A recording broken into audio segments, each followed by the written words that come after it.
Three women were sitting in an exclusive restaurant for their usual lunch on Monday. The topic of discussion, as usual, was boyfriends and potential marriages. They had been lifelong friends, born within 12 months of each other, having met in the first grade of primary school. They were now 21 or 22 years old and met regularly for lunch and evening drinks. The most assertive of the group was Stephanie Connors. Red-haired with the appropriate temperament, she was very direct and spontaneous. As a rule, she knew exactly what she wanted and almost always got it. She loved parties, events, and generally being the center of attention. She followed fashion trends and constantly changed her style. Elizabeth Templeton was technically the eldest, despite being English. She had an exotic Mediterranean look, long curly black hair and deep eyes, highlighted by eyeliner and smoky eyeshadow. She is smart, determined, and well aware of her influence on most males. The last member of the small group of friends was Victoria Adams, a cheerful blonde whose hair was styled in waves that perfectly framed her bright green eyes and unusually beautiful face. A slightly fuller figure than her friends complemented her elegantly.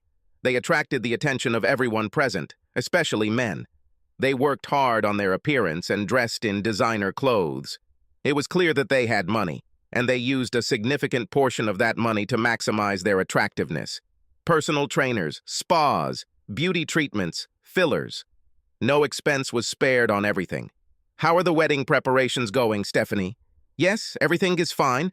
The planners seem to have everything under control, and the extended family members are working hard making all the preparations. We are thinking about 450 guests, so we decided to use a holiday home. The only thing that worries me is that I'm not ready for monogamy. Elizabeth was puzzled. Gee, Stephanie, shouldn't you have decided this sooner? I'm not sure I'll ever do it, and I'm thinking of continuing to date Jonathan after my wedding to Robert. Victoria laughed. Well, I think husbands are easier to deal with than lovers, but you need to be careful. You don't want to put your fortune at risk. Yes, but Robert is quite pliable, and I like him. He is the perfect husband and child-rearing material, but I will still need some things on the side. Stephanie and Victoria laughed, but Elizabeth frowned. Perhaps it would be better if I were frank with Robert. I know he loves me, but he is also interested in connections and a career. I can simply say that I will try very hard, but I cannot promise complete fidelity. Jesus, Steph, you can't be serious. Victoria supported Elizabeth. Yes, don't do this. Otherwise, he will start going to the left as soon as you get married. You'll end up like my parents, trying to have fun behind each other's backs. I meant that it would be wrong, Elizabeth emphasized. Maybe you're right. It's better to just be restrained and then negotiate if he finds out. This can make married life truly exciting. What about you and Marcus, Victoria? He's still hanging on. You've been dating for what feels like forever. Yes, there is still no offer, but I'm working on it. He must think that I am the Virgin Mary. No chance, Stephanie giggled. So, try sex anyway. It usually helps. Maybe you're right. I thought holding him back would make the proposal more likely, but I'm already on the verge myself. Maybe I'll let him take me to bed, but I'll say that we can only do this if he's ready to devote himself to us forever. One way or another, he'll be on his knees, Stephanie cackled. What about you, Elizabeth? Do you still miss Steve? Elizabeth smiled. Yes, probably yes. I met many guys, but no one came close. With him, we just clicked. Until he left you because of one little date. An overreaction, in my opinion. It actually made me like him even more. Kind of unwavering principles. Other guys seem flexible and sway depending on which way the wind blows. Steve just stands his ground. But aren't you just friends? Victoria asked. Yes, just friends. We still see each other regularly, but despite all the persuasion, he never agreed to return to me. The guy must be crazy. Look at you. You're gorgeous. You need a plan to lure him into a trap. Elizabeth ignored Stephanie's comments and remembered how she met Steve 5 years ago. How did you go from no proposed 6th grade prom date to 7 offers in the space of a few days? Steve Matthews was still trying to figure it out. He was not Adonis, the star of the sports team. He was an ordinary guy, looked normal, but didn't attract much female attention. Plus, he was shy. This shyness was exacerbated by studying at a sixth-form private college. All the other students had money, a lot of money, but he, on the contrary, did not have it. To study at this college, he and 4 others had to earn scholarships with great difficulty.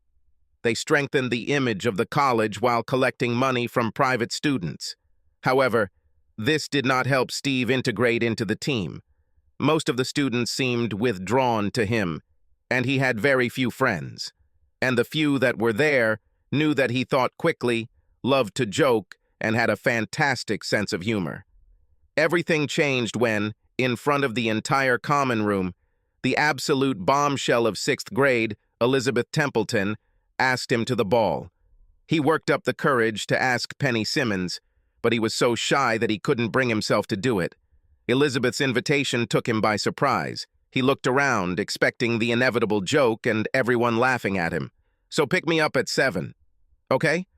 It was almost Elizabeth's demand. Steve noticed Penny out of the corner of his eye. What? Wait. Well, I mean, why me? Aren't you going with Jeremy?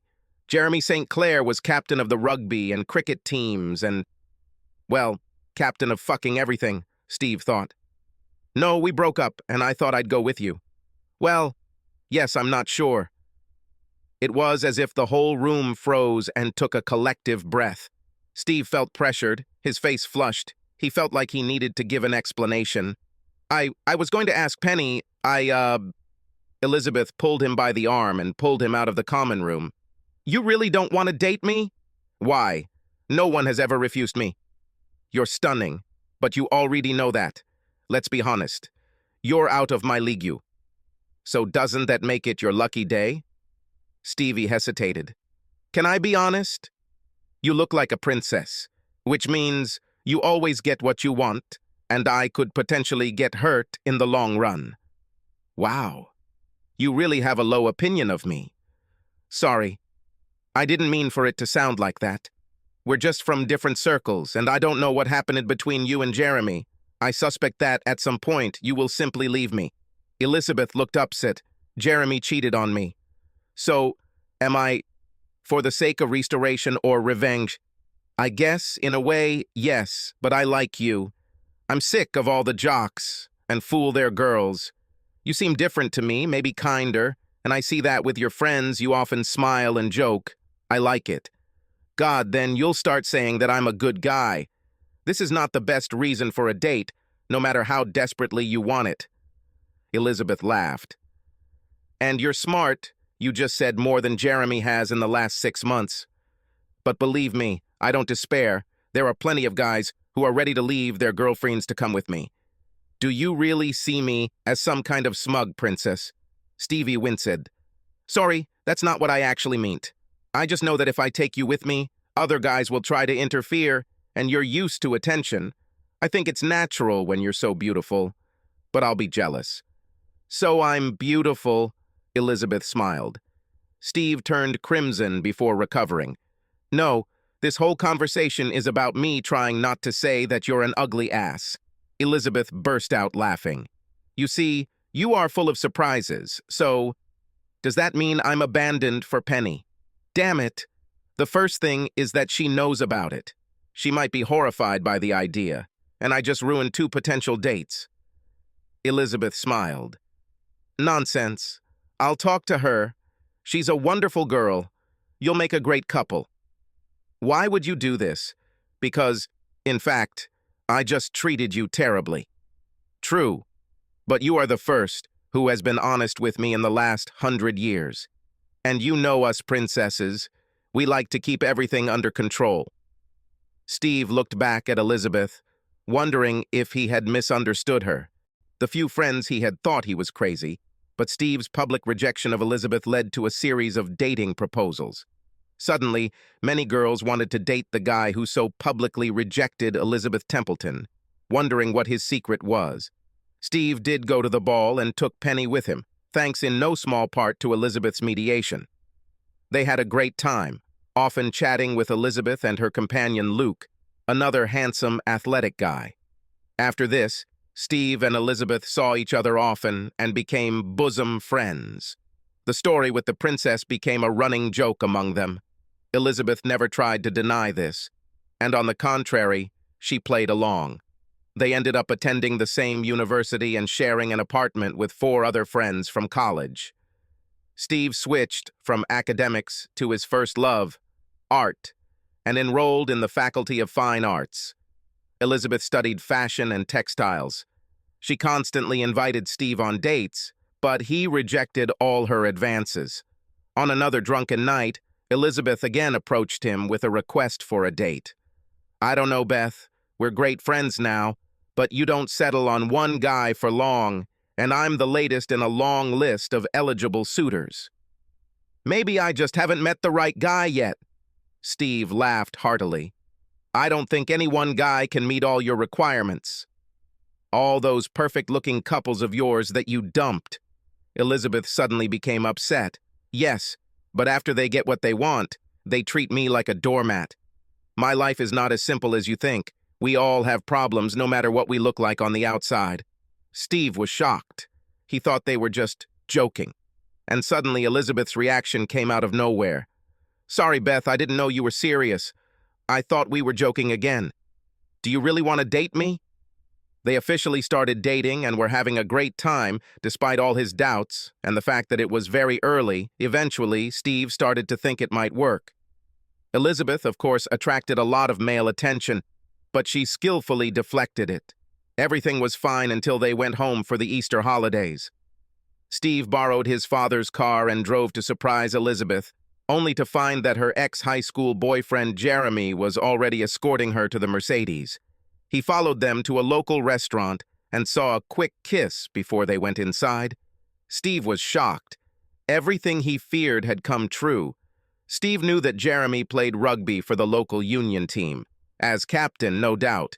He went to practice and hung around to catch Jeremy at the end. Jeremy was surprised to see him and then shocked when Steve started asking very direct questions. "Are you dating Elizabeth again?" "What do you care about?" "Nothing. Except that I've been dating her for the last couple of months." Jeremy stopped in his tracks. "Damn, she said that you were just friends. Otherwise, I wouldn't have dated her. We only met once. I wouldn't steal someone else's girlfriend. There are plenty of other fish in the sea, and all that."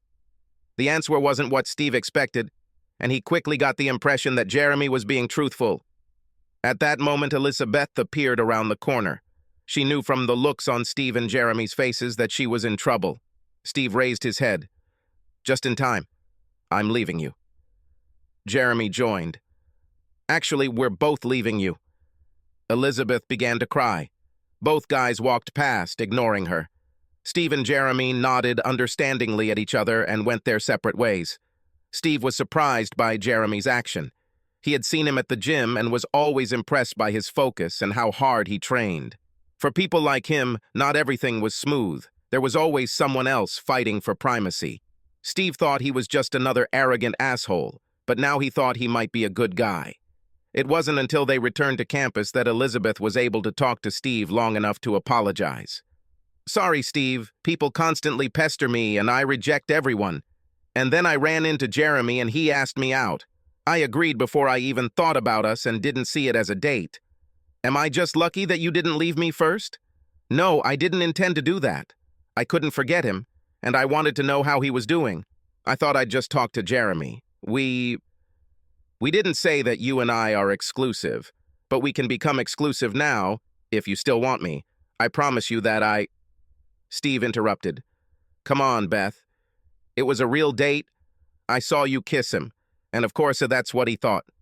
You knew we were supposed to be exclusive from the moment you asked me out.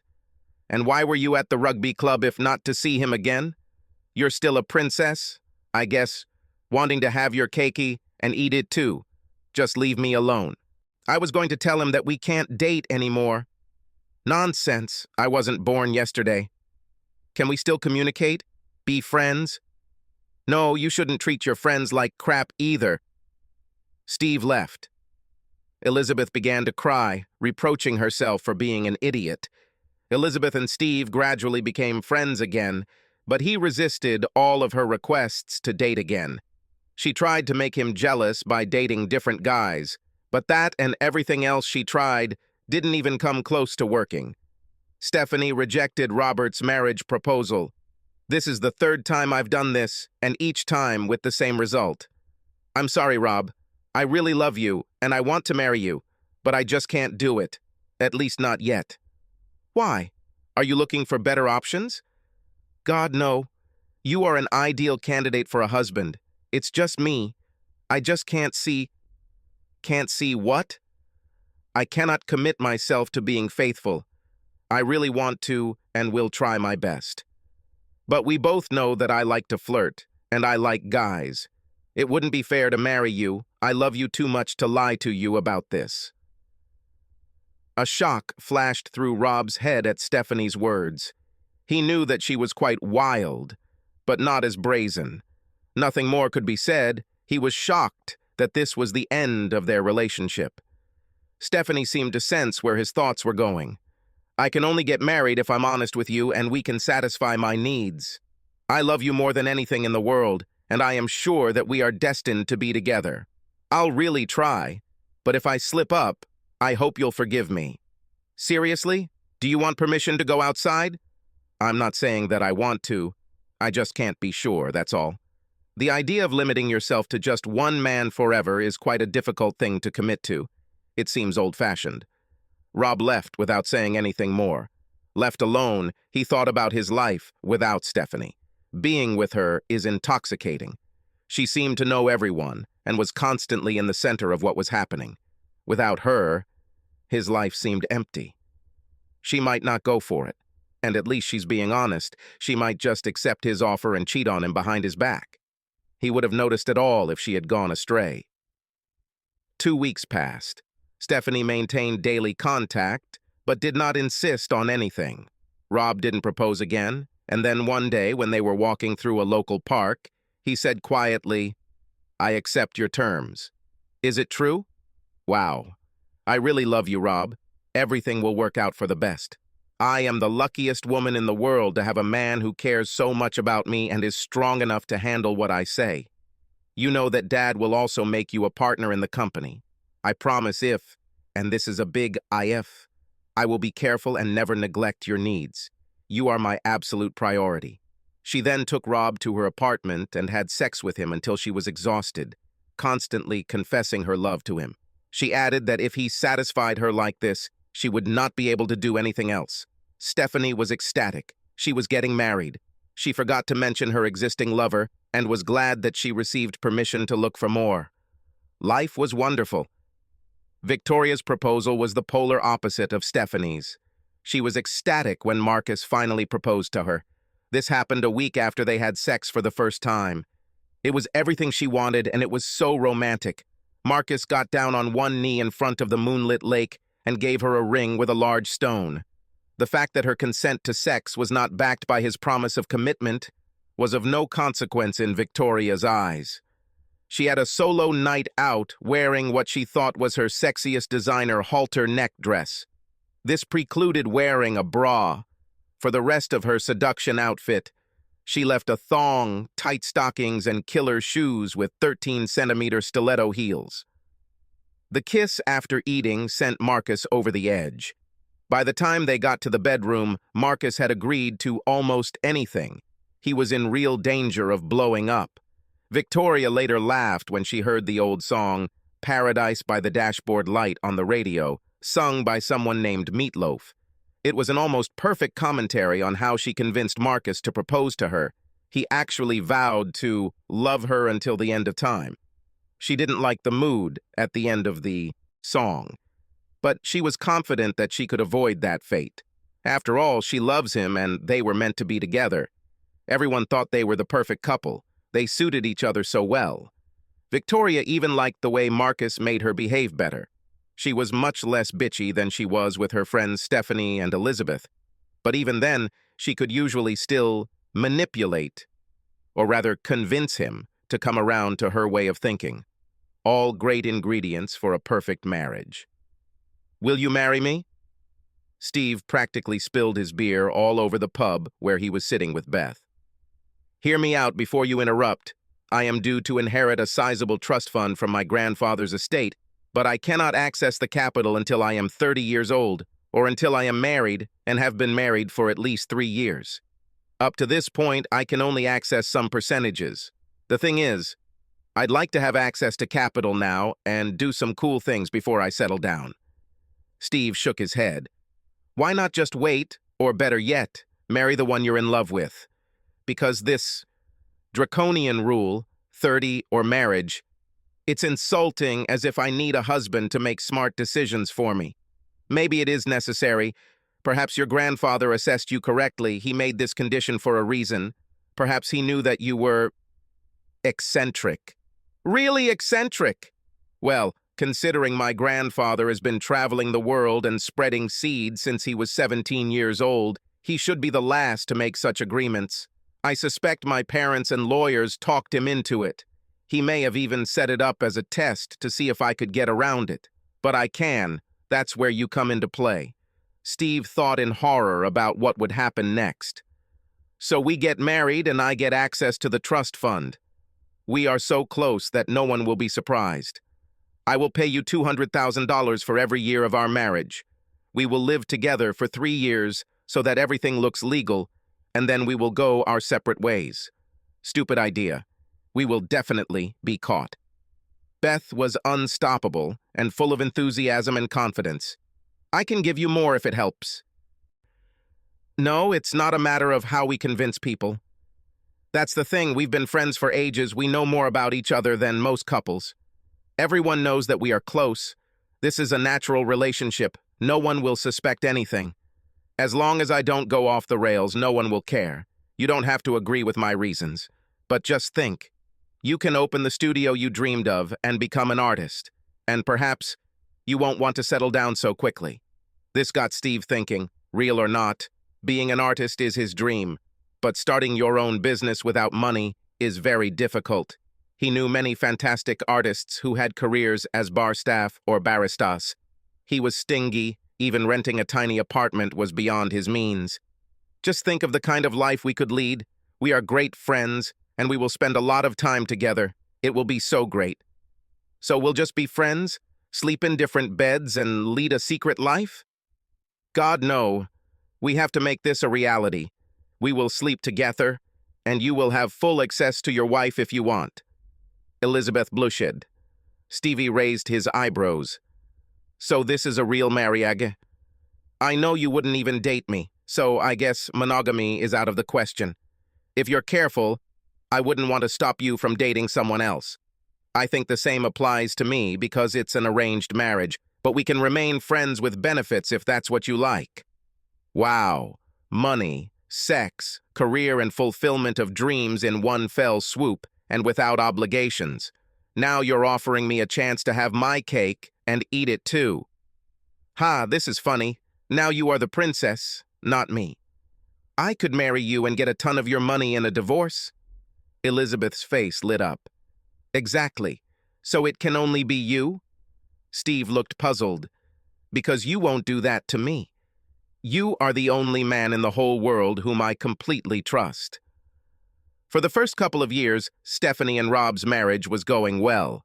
They were happy, but their sex life was bad. Stephanie was very experienced, willing to experiment, and decidedly unconventional. If Stephanie was going astray, Rob didn't know it.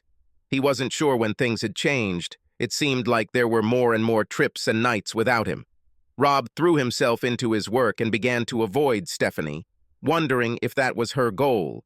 He loved her, but could not understand the changes taking place. His home life now contrasted markedly with his career, which, with the support of Stephanie's father, accelerated to stellar levels. The truth was that Stephanie had returned to her premarital lifestyle, and regular affairs became the norm. She hardly hid her inclinations. She was exceptionally attractive and self-confident. Attracting men is so easy, but getting rid of them is usually more difficult. Despite everything, she swore she still loved Rob. She didn't need a permanent lover. She wanted variety and new sensations. When she started announcing dates and dressing specially for them in front of him, Rob felt humiliated. She was often photographed in social columns at social events, arm in arm with this or that guy. It all ended while they were vacationing at an all-inclusive resort in the Caribbean. Rob was supposed to meet her there, having flown in from a business trip to Paris. Not finding Stephanie, he dropped his things and went to the bar. He couldn't understand what was going on, but there was a strange atmosphere at the resort. A few text messages helped him reunite with Stephanie. She introduced him to the resort's owner, Andrew, whose job, it turned out, was to provide whatever the guests wanted. He was a very muscular and fit black guy who had a lot of jokes and teasing at the ready. Rob noticed that Stephanie was very friendly with him, but that's how she was with most guys. He wondered if anything had happened between them since she arrived here yesterday. Andrew invited them to a guest event that was to be held that evening at the resort's lagoon and went off to invite other guests. Stephanie dressed to the nines in a flowing, elegant silver dress and stiletto heels. They enjoyed several drinks, with local staff making sure the glasses were constantly replenished. Andrew introduced them to the other guests. Stephanie and another lady took time off to powder their noses, while Rob continued chatting with the rest of their small group. After about 15 minutes, he started to get worried, but then he thought that going to the ladies' room might involve a lot of things, with chatter and makeup playing a part. 5 minutes later, he went in search of her, but was met by Andrew. "She's fine. I saw her chatting with a couple of other guests at the bar. Look, there she is." Rob looked up to see Stephanie approaching. He kissed her cheek as she assured him she was fine. She looked a little distracted, but not disheveled, which Rob chalked up to jet lag. "Listen, Stephanie, I think we need to work out some things during this vacation. I can't continue like this. This is no longer a marriage. It's unlikely that everything is so bad. For you, no, I'm sure. But for me, it's purgatory. I don't understand why you still want to be married. We barely see each other. And when we do, your ambition seems to be to treat me like I'm worthless." Stephanie hesitated. I didn't know you felt like that. I really love you in my own way. I have no idea how you see it, but you confuse love and contempt. Things have to change dramatically, or we need to think about breaking up. I'll change as soon as we get back to the UK, but let's finish this holiday first. They continued to talk, but Rob felt that he was not getting as much common sense out of his wife, and he became increasingly frustrated. Towards the end of the party, Andrew approached them. "I need to borrow your gorgeous wife for a while to meet some guests. We are also planning a surprise for your stay, so for now, you can't come with me." Stephanie seemed to hesitate. "I promise we'll sort everything out tomorrow, Rob." With that, Andrew led Stephanie away. Rob was unhappy. He casually finished his drink and quietly followed them. While walking across the lagoon, he noticed some of the female guests kissing the staff. He reached the house, where he saw Andrew and Stephanie from afar. Through the crack in the window shutter, he saw Stephanie. She wasn't alone. Andrew removed her dress while two other guys watched. Stephanie just laughed. And Rob left the resort and the island. "Lord, Robert wants a divorce and doesn't even talk to me." Stephanie spoke to her mother, Gail. "What have you done?" "Nothing, well, nothing special. He knows that I am dating guys. We had an agreement. Perhaps I got a little carried away and took his behavior for granted." "What the fuck, Stephanie?" "You know the rules." "It's a little worse. It's like I was tormenting him. He's flexible, but I may have gone too far." "Everything was fine with you. Why on earth did you do this?" "I began to enjoy it. From control and dominance. He didn't stop me, and I continued to push him. He liked it. Well, sometimes. I thought that if he lost patience, I would calm down, but he took more and more, and then he simply gave up instead of fighting. You understand that your father will kill you if Robert leaves. He is preparing him to head the company. Don't force him to choose. He might sway in Robert's favor, and so will I, given your idiotic behavior. I know. I still love him. It was so much fun, but I couldn't stop pushing the boundaries, always looking for new thrills. He is still everything I want in a husband. Patient, supportive, kind, handsome. Damn, what have I done? To Rob's surprise, it was Stephanie Gale's mother who found him first. She was a mirror image of Stephanie, She looked older, but not much older. She had the same fiery red hair, but a lot more curves. Good curves at that. She looked to be about 35, but he knew she was 46. She was beautiful. There was a natural element of flirtation in her manner, and he suspected that she could easily charm most men. "Gail, what are you doing here?" "Stephanie asked me to speak with you, Robert, given my experience in these matters. She thought I could help you both." "I have nothing to help. I've had enough." "You knew this from the very beginning, Robert. Stephanie was honest about her needs, and you agreed to meet them." "Not exactly.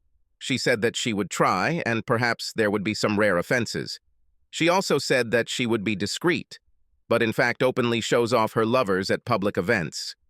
She is an attractive woman. Men flirt, and it's not her fault. Her reaction is this. She likes it. It seems that she gets pleasure from it, as if from some kind of sick intoxication with power. Don't say that and don't do anything rash. You feel good together. I know that my husband has high hopes for your career. Perhaps one day you will even replace him. Not a bad incentive. Almost a bribe, one might say. It's just life, dear. We adapt and cope. I've had flings, and my marriage is still strong. Nobody knew anything, and he is one of the most successful men in city banking. There are more important considerations than sex. It doesn't have to mean the end. My advice to you is to have some fun yourself. It can help balance things out and ease your anxiety. She has already rejected this idea.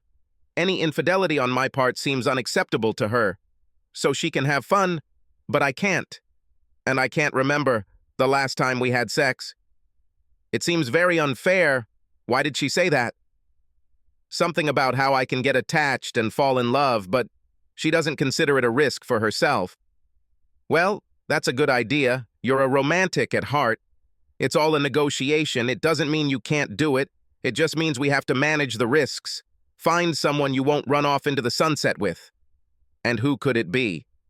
Rob looked closely at Gail again. You don't think about me. Oh my God. Why not? You just said that you have lovers, and you are a very attractive woman. No one will protect Stephanie's interests better than you. You are the least risky option. After all, these are negotiations. Gail smiled at the reuse of her own words. Moreover, I see a small mark on your upper thigh under your skirt, which makes me think that you are wearing stockings and suspenders. Why would you do that? Smart boy. But I wear them often. They make me feel good, FYI. The stockings are attached to an antique Gossard corset, not a girdle. Maybe your idea makes sense, Robert, if it helps keep your marriage and you in business.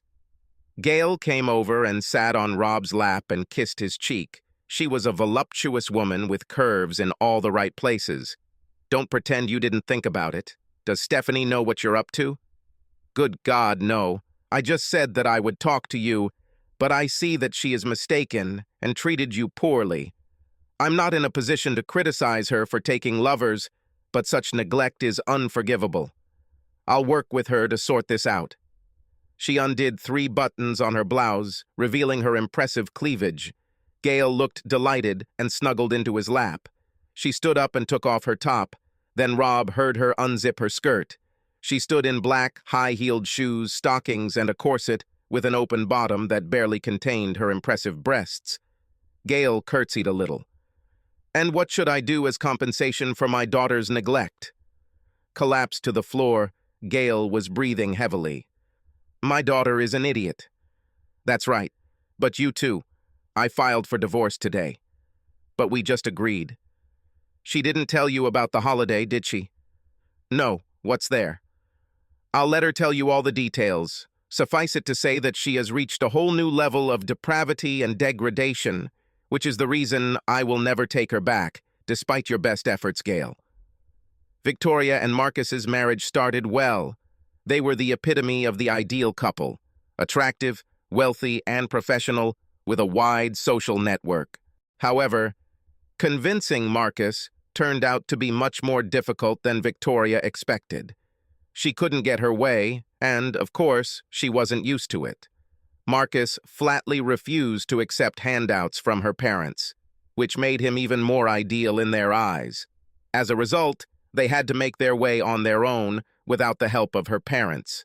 This meant compromises in everything, where they lived, what she spent money on, work, holidays, everything.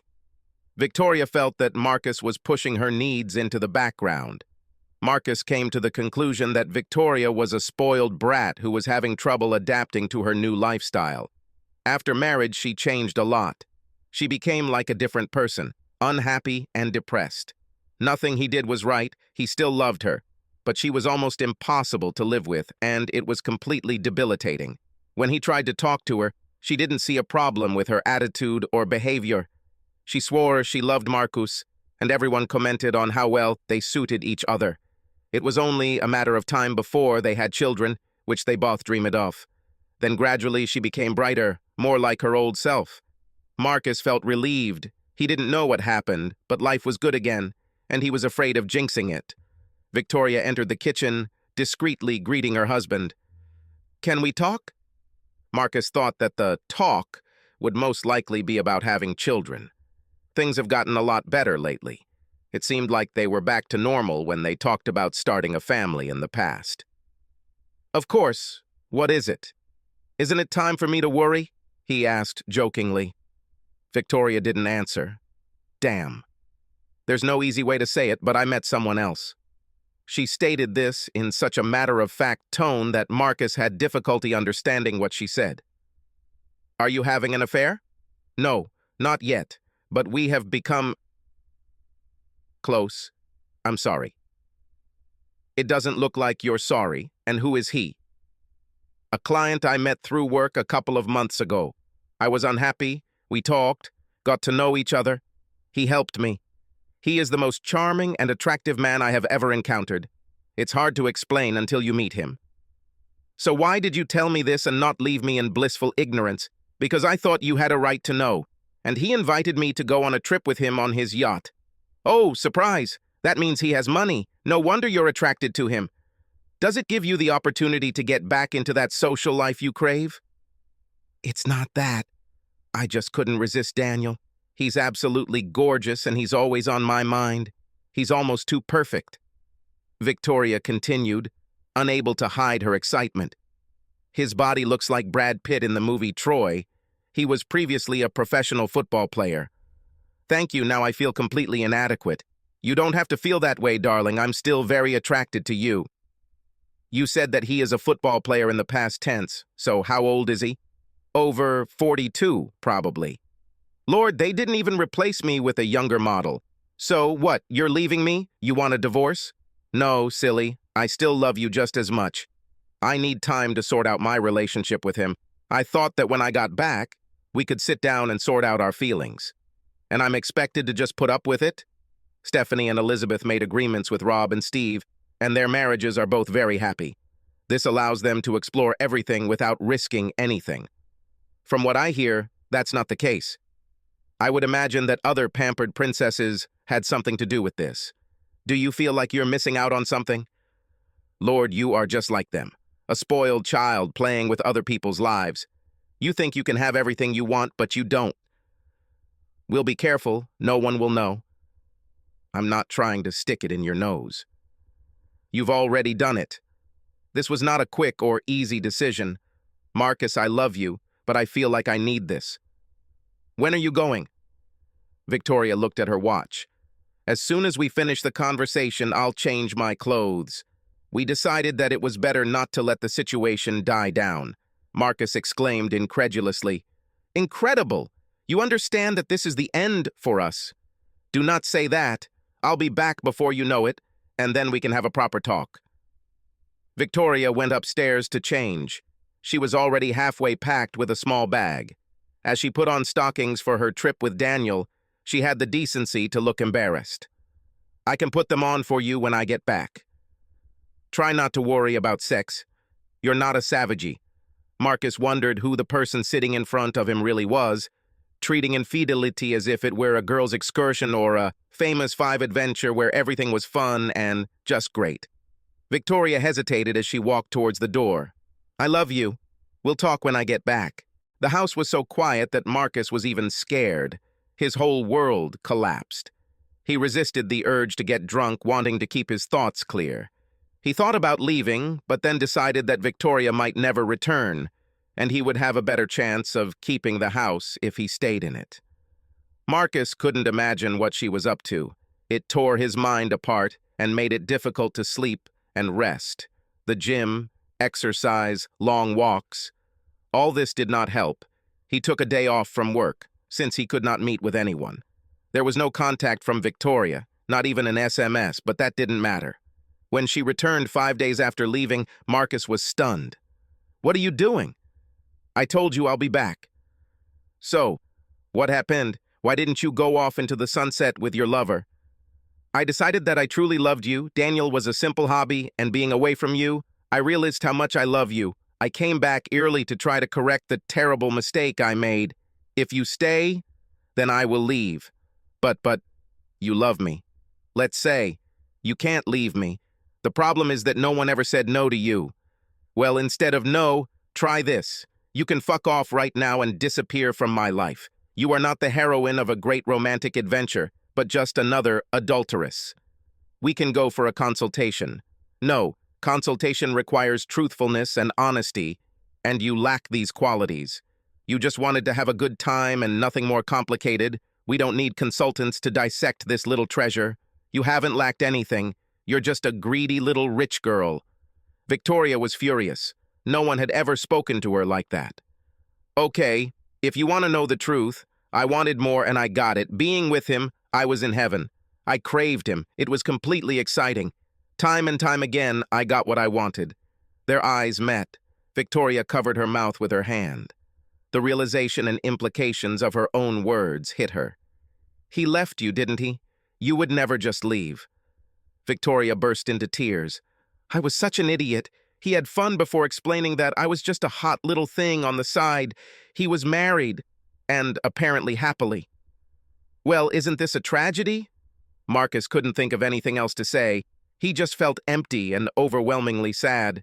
He quickly packed his bag and left before he did something he would later regret, ignoring all Victoria's requests. Elizabeth and Steve's marriage developed steadily. Everything went surprisingly smoothly, and they got used to living together. Elizabeth never questioned the trust fund and used her money freely, especially to travel with Steve as they explored the world and found a shared love for new places and people. Steve remained in awe of her beauty, arranged marriage or not. But when it came down to it, Elizabeth was gorgeous in and out of bed. Basically, he was being paid to have sex with the sexiest woman he knew. What surprised Steve was the level of love and devotion he felt from Elizabeth. She often told him that she loved him. When she said those words, there was an intensity in them that contradicted the agreement they had made. He said the same words, but felt he needed to hold back and defend himself, reminding himself that theirs was an arranged marriage. It helped that they were good friends, and that friendship blossomed as they spent more time together. Steve initiated the rules discussion. He had heard some disturbing things about Stephanie's behavior and wanted them to avoid such topics. Steve put his thoughts this way. "So, while we are together, that is just us, and no secret dates." "Agree. None of this ever gets into our house." "I agree. In fact, the only time I see something happening is when I travel out of town. We put each other first. If there are any clashes, family comes first." "Ideal. I agree. We don't share details of any exploits. If this happens, I don't want to hear about it." Elizabeth shuddered. "Absolutely. We always practice safe sex. Condoms are mandatory. Does this apply to us too?" "Yes. One mistake or bad decision due to drunkenness can lead to serious consequences." "Okay. Probably, but it's a shame for us. If we start to develop feelings for someone else, we let the other person know and give them enough time to decide what they want to do about it." "I agree, but it's more about you telling me because I won't fall in love with anyone else." Steve was surprised by this statement. He had thought that they would both be looking at longer-term options when their agreement came to an end after 3 years. Elizabeth did often attend various events and business trips related to her work in the fashion industry. Steve often saw her photo in fashion columns and on the internet. He thought that any connection would most likely happen there, with all those attractive male models. She always looked like $1 million and attracted the attention of men everywhere. But she was so dismissive of their attention that Steve began to wonder if she had connections with female models. She always seemed much more relaxed in their company, and most of them were terribly attractive, although a few looked too bony. Steve's career as an artist was gaining momentum. He used the $400,000 he received in the first 2 years of the marriage contract to buy one of the many pubs that were closing on what seemed like a weekly basis. His friend Michael from university mentioned starting a microbrewery. Steve suggested converting the storage sheds into a brewery and using the old bar as a micro-pub and turning the lounge and conservatory into an art studio gallery. It made sense to both of them. Michael got a cheap event space and a place to live. Steve got someone to manage it, an on-site presence and free beer, which is never a bad thing. He succeeded and made a name for himself. It was not King's College standard, but he painted the landscapes he knew and loved so well. People who liked the same landscapes also liked his paintings. With time and practice, he felt that he was improving and had the opportunity to improve in the future. He divided his time between the pub and his house in the city with Elizabeth. Elizabeth was true to her word, paid as agreed, and no one even came close to calling their marriage into question. To the outside world, they looked like a happily married couple, and their arrangement worked surprisingly well. Steve went on dates with other women a couple of times, but he never had anything in common with them. It was hard to get around his marital status. Most women thought he was looking for cheating, which was technically true, but there was something else. In Elizabeth's company, he was happy. Their communication was so easy. Steve had talked to Rob and knew that Elizabeth and Stephanie were close. If they were having fun together, there was no doubt what was going on.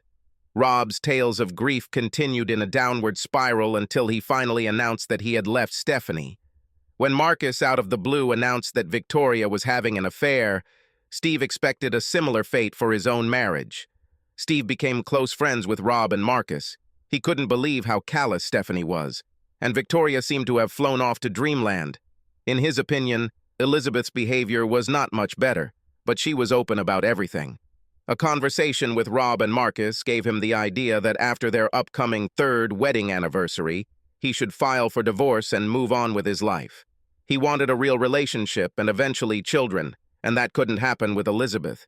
He wanted to support Rob and Marcus.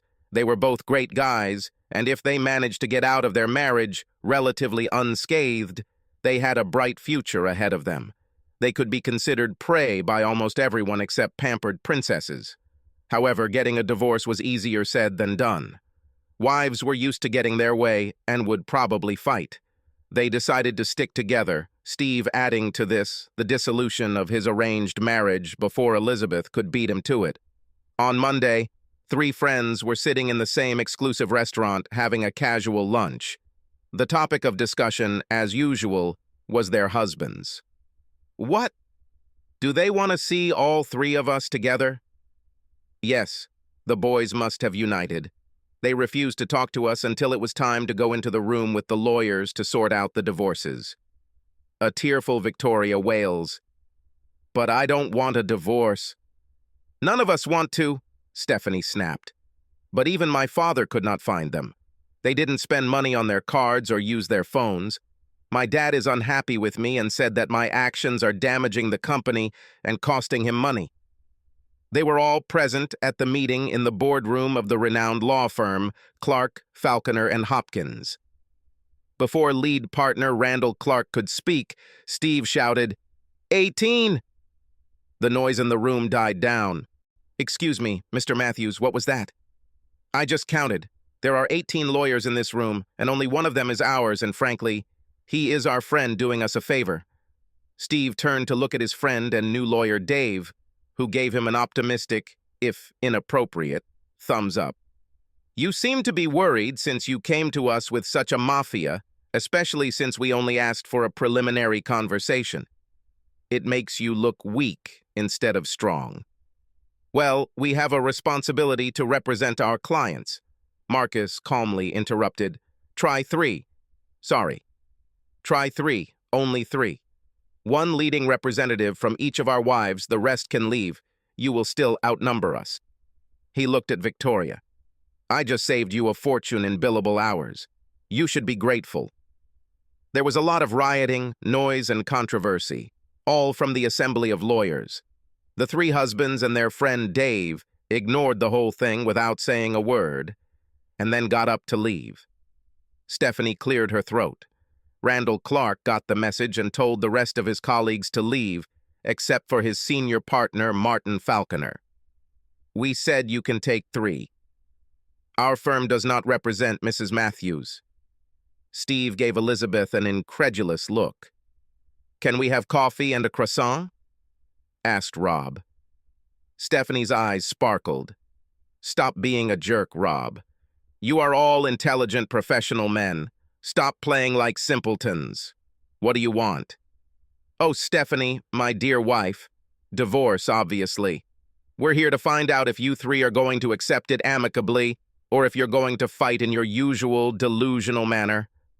Falconer replied, We will seek every possible legal avenue to combat what our clients perceive as excessive and punitive practices in the divorce process, rather than exploring the possibility of reconciliation. Actually, reconciliation?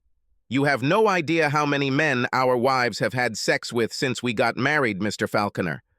I can't comment on that, but I would encourage you to look at what's possible in the future rather than dwell on the past.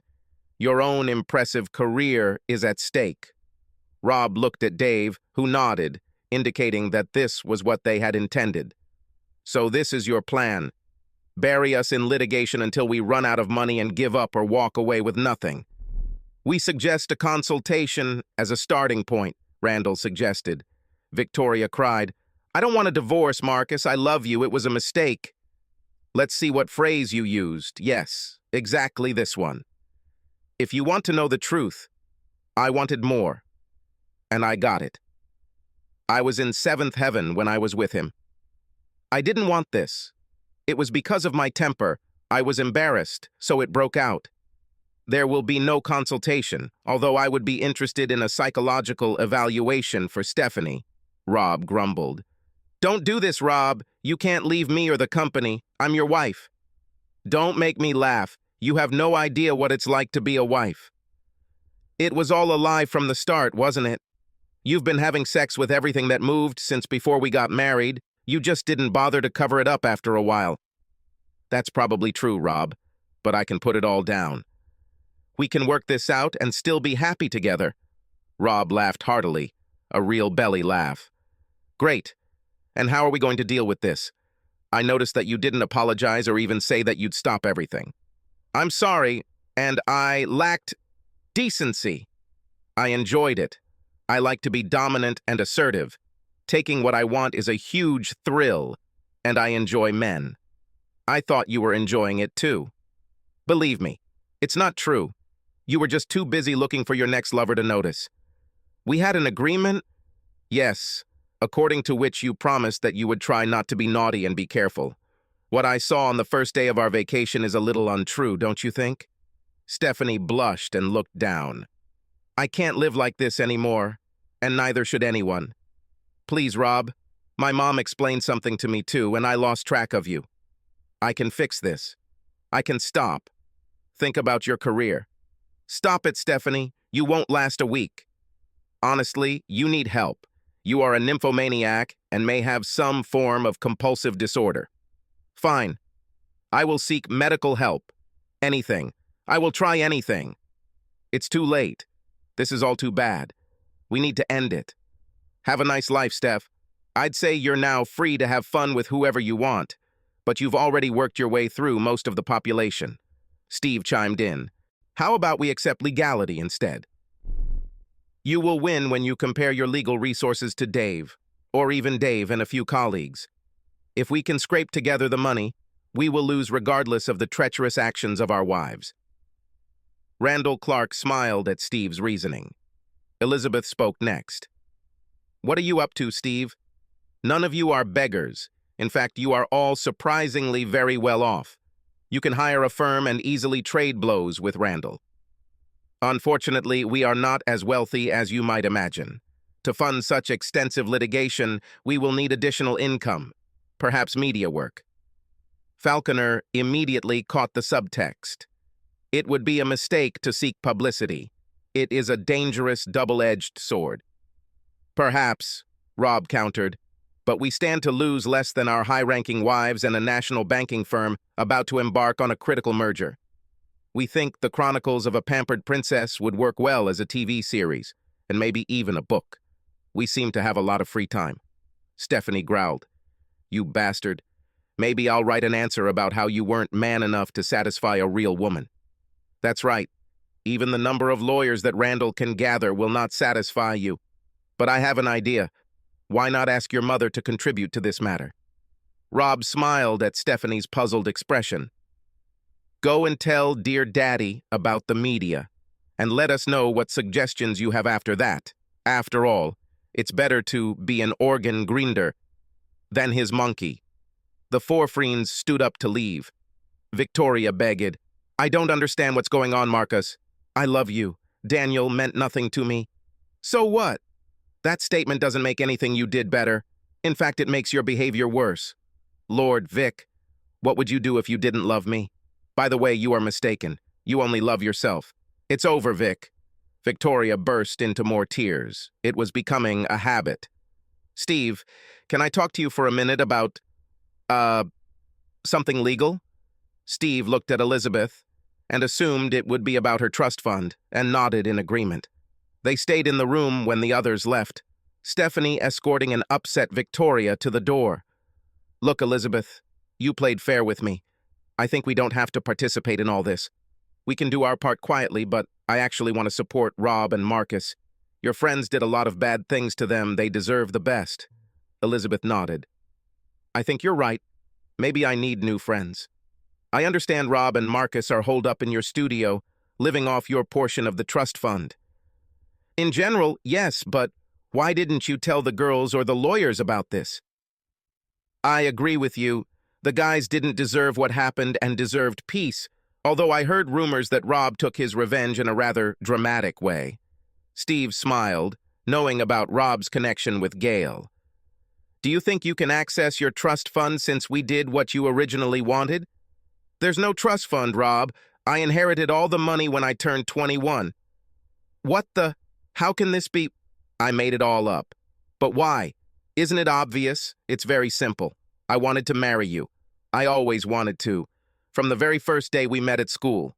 But you didn't even think about it. You couldn't trust me, and I can't blame you for that. And it worked.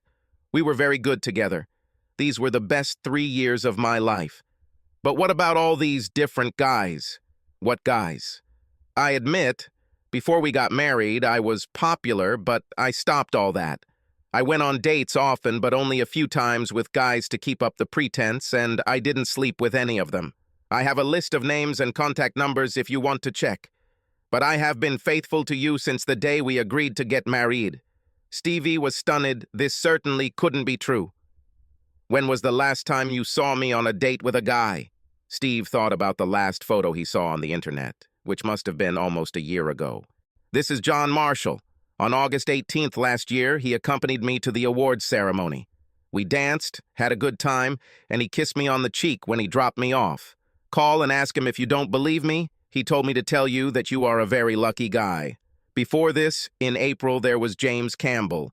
He is a gorgeous model and a wonderful person, and he is also gay and has a secret boyfriend named Ryan. So this is all a setup, this strange, intrusive, creepy, humiliating? I know, don't remind me. Once I started, I just kept digging into myself, lie after lie. But again, it shows how much I love you. I understand if you cannot forgive the deception, but I thought that you would achieve, at worst, an original result. And you excelled at your art, so some good things came out of it. But every time I told you that I loved and was faithful, I was serious in every word. I needed to prove it to both you and myself. Right, well, damn. Those were all the super smart words Steve could string together. I need some time. Elizabeth nodded and quickly left before the tears began to flow. Is this a boy or a still from Star Trek? This is a boy. An idiot. Our boy. Steve smiled at Beth as he looked at the monitor projecting the scan results. I think now the real fun begins. A nice, quiet life would be better, but this is not a bad gift for a 5th birthday. That's right. Although I estimate that you owe me $400,000 in the 2 years since our original contract. We agreed, but I will pay only if I can extend the contract, say, for 50 years. I think it's a fair offer. Where should I sign? Rob and Marcus were among the first to congratulate Steve. They remained great friends and met regularly at the micro pub. Their divorces were easy and with very generous compensation. Stephanie's father also insisted that Rob return to work at his firm. They wondered if Gail had something to do with this decision, or if her husband knew about their relationship, but it was better to leave this question unanswered. Stephanie led a lonely life, but it seemed that she was on the edge and out of control. There were rumors about prohibited substances and an endless search for new thrills. She repeatedly suggested that Rob have a little something on the side. She even tried to seduce his new bride, Jacqueline, but both proposals were rejected. Victoria had undergone a baby scan herself and was now a single mother to baby Sophie. She was not Marcus's child. Her lover, Daniel, fled, denying any relationship with Victoria, but her parents tracked him down and convinced him to admit the relationship and pay alimony. They also made sure to inform his wife about her husband's new offspring, a decision that ended his marriage and left him significantly poorer.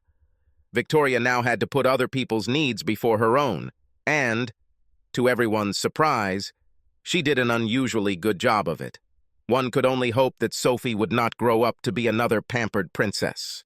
Subscribe to our channel so that your second chaff doesn't cheat on you, and go ahead and listen to the next story, because this story is nothing compared to the next one. If you're under 18, don't even think about listening to the next one.